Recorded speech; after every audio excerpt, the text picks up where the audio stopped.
Hey everybody, what's happening? I want to show you one of my favorite kind of pro level things to do with the mioXM. Now, if you notice on the front panel of the mioXM, there are 4 memory banks, 4 presets, right? This is super helpful to basically save individual presets to say, okay, on this preset, I want the output to come out of DIN 2, and on this preset, I want it to come out of output 1. Or for example, however you want to make that happen, you can save those 4 individual presets. And I've showed you in a separate video how to save presets on the XM. But what I want to show you today is how to remotely call up and choose presets on your XM from your DAW. Okay. First thing we got to talk about, we want our DAW, our XM to be connected to our computer using the USB DAW connection, which is a USB connection.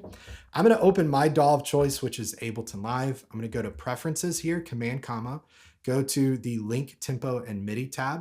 I'm going to scroll all the way down to Outputs, and we want to look for a port that's called mioXM Control. Now in Ableton, I'm going to click what's called Track to allow me to send MIDI from Ableton's tracks to this.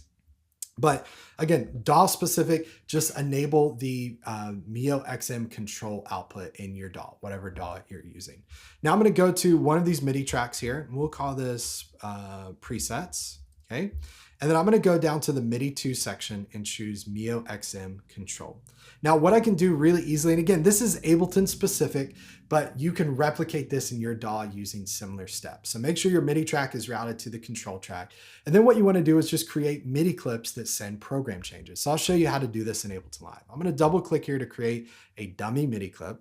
I'm using Ableton Live 12, so I need to go here to this launch box to be able to see this. I'm going to go down to where we see bank, sub, and program. I'm going to type 1 for program 1, and then we'll rename our clip preset 1. Okay? I'm going to duplicate this clip.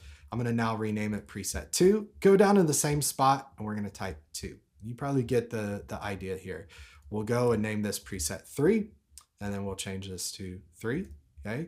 And I'm going to duplicate this final. We'll rename it preset 4. Okay, and then we'll go down and change this to 4.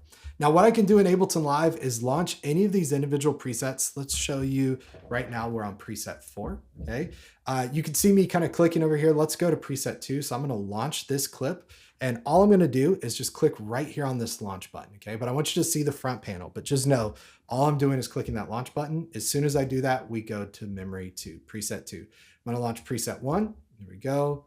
Preset 4, preset 3. Right? And I am remotely controlling those presets using program changes in Ableton Live, whatever DAW you have, and choosing those on the front panel. So if you have a more complex MIDI setup, either in the studio or on stage, sending program changes from your DAW is a really helpful way to take control of your mioXM. Now, if you have a question that wasn't covered in this video, if you want to dive more into these interfaces, click the link in the description of this video to head to our support knowledge base to check out all the articles we have there. And if we didn't answer your question in that article, make sure to create a support ticket, and our support team will be more than happy to get back to you as soon as possible. Thanks so much for watching this video, and we hope to see you on the next one. Take care, everybody. Bye.